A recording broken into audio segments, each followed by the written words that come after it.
Dan terima kasih banyak kepada ibu-ibu hamil yang sudah hadir pada hari ini, terutama ibu-ibu hamil ya Bu. Kalau misalkan ada undangan untuk mengikuti kelas ibu hamil, harap untuk hadir. Karena apa Bu? Tujuannya untuk memantau kesehatan panjenengan agar mengurangi resiko kematian ibu melahirkan. Mudah-mudahan panjenengan semua kalau misalkan dikasih undangan itu hadir biar tahu atau dipantau kesehatan panjenengan. Jaga ibu hamil sampai melahirkan dengan ASI eksklusif.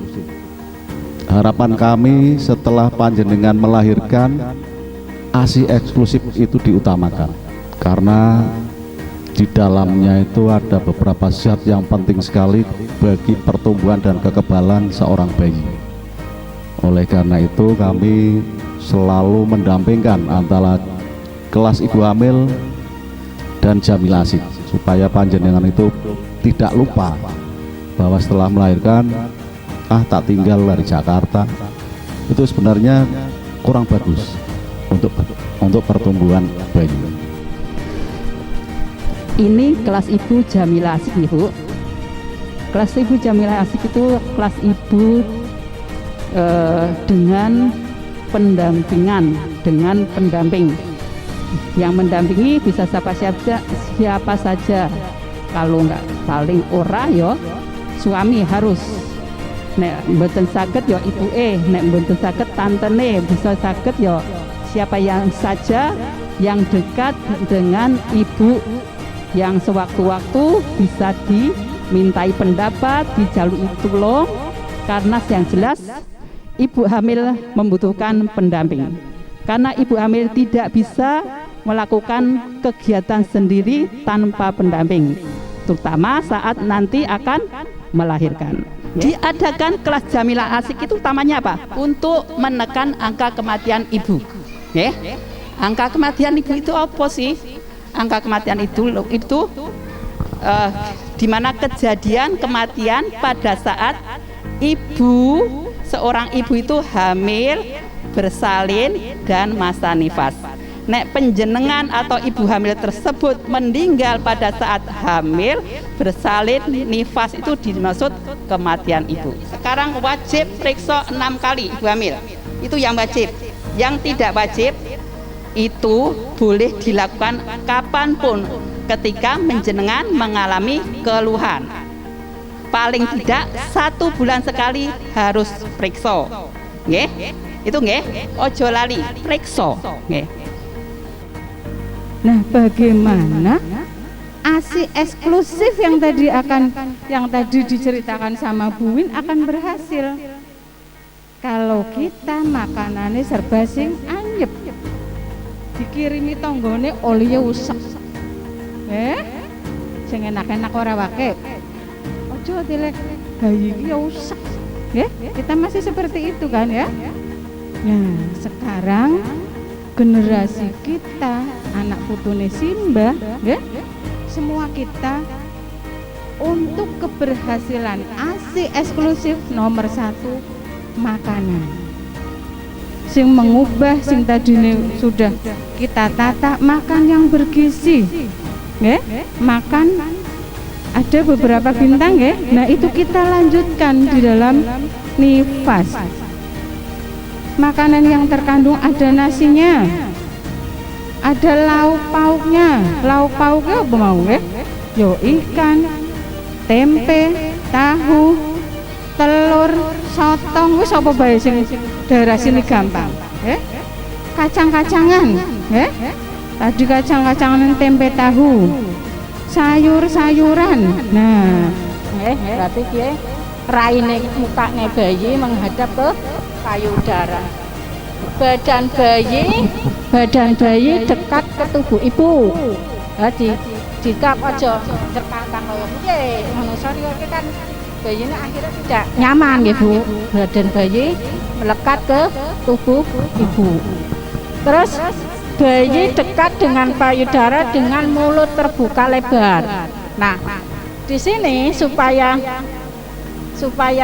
bayi istilahnya cangkeme men gelem mangap, paling ora dipancing nganggo puting susune, ya dipancing biar cangkeme iku kaya monoman mangap, mandoer ya. Terus dagu bayi menyentuh payudara. Iku asline apa sih nggih? HIV niku napa Bu? Virus. Virus yang nak misalnya lama kelamaan virus kuwi nang tubuh manusia, akhirnya napa Bu? Bisa menyebabkan kekebalan tubuh menurun. Berarti virus HIV niku napa? Virus yang menghancurkan dan menyerang dan menghancurkan kekebalan tubuh manusia, nggih. Nah niki virus HIV menyerang kekebalan tubuh manusia, akhirnya dalam tubuh wonten viruse, daya tahan tubuh menurun, gampang ketularan penyakit, nggih. Contohnya paling gampang penyakit napa Bu? Batuk, gatel-gatel, dompo, mboten mari-mari. Nah, lama kelamaan orangnya akan menjadi niki. Wow, yang pertama menjadi aid. Terima kasih atas waktunya. Kali ini saya akan membagikan informasi ya Bu. Sebelumnya ibu-ibu sama bapak-bapak sudah pernah mendengar STBM? Belum. Ada yang sudah pernah ikut kelas ibu hamil sebelumnya? Belum juga. Ini berarti kali pertama nggih, kali pertama ikut kelas ibu hamil ya. Jadi STBM itu singkatannya apa? Mau tahu nggak Bu? Iya, sanitasi total berbasis masyarakat. Kalau dengar kata sanitasi, kira-kira tentang apa ya Bu? Apa? Oh, toilet. Iya, kalau dengar kata sanitasi pasti kita mikirnya ke saluran-saluran air gitu ya Bu ya. Iya. Jadi untuk STBM sendiri itu ada 5 pilar ya. Ada 5 pilar. Pilar yang pertama yaitu stop buang air besar sembarangan. Ngapunten Bapak Ibu semua, sudah punya WC semua apa belum? Ada bapak-bapak 3. Nah, kita akan main dulu dengan bapak-bapak apa dengan ibu-ibu dulu? Bapak dulu. Ya, biasanya di mana-mana bapak yang depan duluan, nggih. Ya, jadi saya minta volunteer 3 orang bapak-bapak untuk bermain ular tangga dengan saya. Nanti gantian, setelah itu ibu. Nggih. Sekarang saya tanya, Pak. Mengapa kita harus mengkonsumsi aneka ragam makanan? Biar tubuh kita sehat. Biar tubuh kita sehat. Jawabannya betul nggak kira-kira Bapak, Ibu? Betul? Betul apa salah? Betul. Betul apa salah? Betul. Kalau betul kita kasih hadiah apa kita kasih hukuman? Oke, dapat hadiah Bapak. Terima kasih. Oke, sekarang bergantian, nggih. Tentang pertanyaan nomor 12. Kapan kita harus cuci tangan pakai sabun? Sebelum makan, terus setelah aktivitas, sebelum tidur. Nggih, saya tambahkan. Setelah buang air besar dan buang air kecil juga harus cuci tangan pakai sabun. Kemudian bapak-bapak yang punya hewan piaraan di rumah juga harus cuci tangan pakai sabun setelah memegang hewan peliharaan. Dan ketika kita bersin atau batuk, apalagi ini musim apa? Pandemi, ada COVID-19, kita harus sesering mungkin cuci tangan pakai sabun.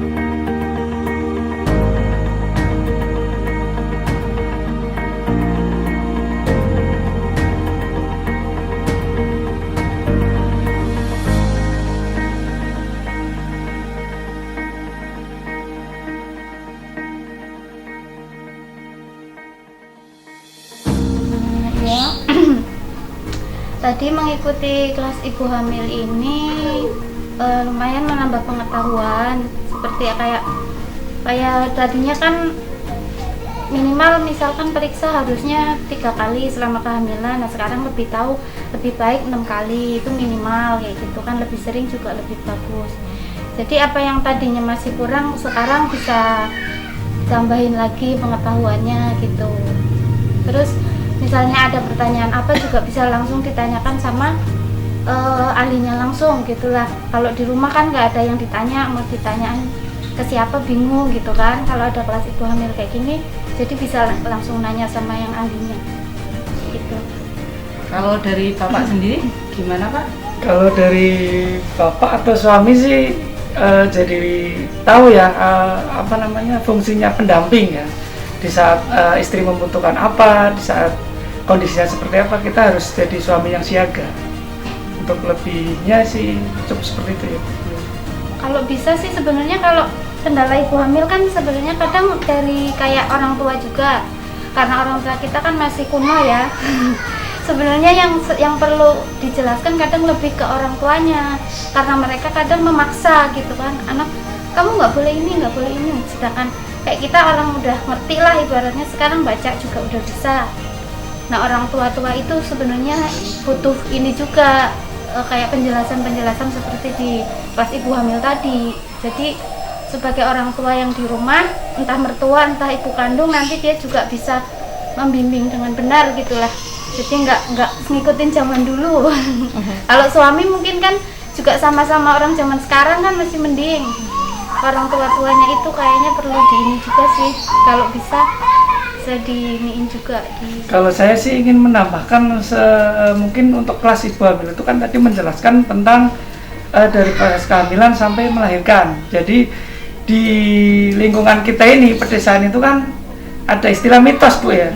Lebih baik itu di sosialisasikan lagi antara mitos dengan tenaga medis yang sebenarnya, contohnya misalkan pemakaian barut atau apa, mungkin ada tambahan-tambahan seperti itu sih Bu, agar lebih mungkin bagi teman-teman yang belum tahu, misalnya katanya pakai gurita, kalau nggak pakai gurita perutnya jadi besar atau apa gitu kan, istilahnya antara itu sebenarnya mitos apa fakta gitu kan, untuk diperjelas tok sih mungkin ya.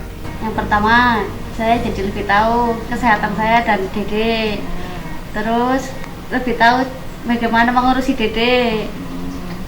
Yang ketiga juga lebih hemat ya Bu pengeluarannya jadinya, soalnya uangnya kan ya Bu ya. Iya. Oh iya, jadi lebih ekonomis ya, karena jenengan nggak perlu beli susu formula nggih. Nggih. Nggih. Lebih mudah, nggak repot bikin susu, nggak beli susu formula. Jadinya lebih gampang gitu. Kalau nangis tinggal nyatain aja, nggak usah beli susu lagi. Iya. Nanti karena ASI eksklusif, adik kesehatannya jadi lebih terjaga ya. Jadi anak jadi lebih sehat ya Bu ya. Iya. Karena jenengan pengetahuannya bertambah dan sekarang adik bisa ikut ASI eksklusif. Diteruskan sampai berapa bulan Bu? 6 bulan. Sampai 6 bulan. Ya, sehat-sehat untuk ibu.